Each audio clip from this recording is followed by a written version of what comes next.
Bird flu కలకలంతో Telangana సర్కార్ అప్రమత్తమైంది. Bird flu వ్యాప్తిని అడ్డుకోవడానికి సరిహద్దుల్లో 24 చెక్పోస్టులు ఏర్పాటు చేసింది.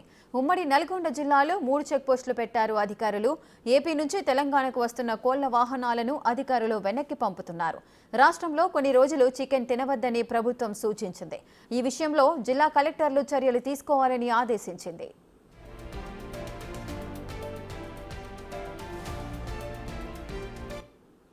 సూర్యాపేట జిల్లా కోదాడ మండలం రామాపురం క్రాస్ రోడ్ దగ్గర వెటర్నరీ అధికారులు పోలీసులు చెకింగ్స్ చేస్తున్నారు. ఆంధ్ర నుంచి వస్తున్న కోళ్లను బ్యాన్ చేయాలని ప్రభుత్వం ఉత్తర్వులు ఇచ్చిందని చెప్పారు.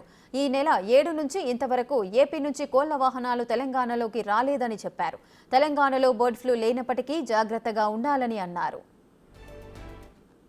రాష్ట్రంలో ఉన్నటువంటి ఆంధ్రాలో బర్డ్ ఫ్లూ అనేది కోళ్ళకి వ్యాధి వస్తున్నది.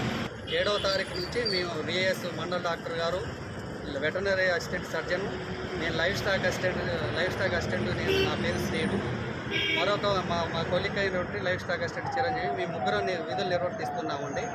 ఇప్పటి వరకు ఆంధ్ర నుంచి ఇప్పుడు మనకి కోళ్ళ లోడ్ అనేది ఏమి